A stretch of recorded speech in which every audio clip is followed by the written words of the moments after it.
What's the harm in taking it, though? It's cheap and easy to find. A 1-gram dose would cost as little as a penny a day. Most Americans are getting about 150 milligrams a day in their diet, mostly from meat. We make taurine ourselves, and so do many of the animals we eat.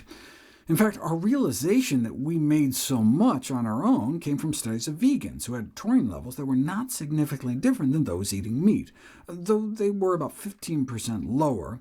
A subsequent study found the taurine levels of vegans were more like 20% lower than meat eaters, which did reach statistical significance. The clinical implications of reduced blood taurine levels in vegans are not known. Our ability to make taurine is supported by the fact that taurine deficiency has never been found in vegetarians, but just because vegan levels aren't deficient doesn't mean they're necessarily optimal. Taurine is considered non-essential in adults because it can be readily synthesized within our own bodies, though infants may need to get it through breast milk until they can ramp up their own synthesis. But can adults make enough for optimal health, especially as we get older and all our levels decline?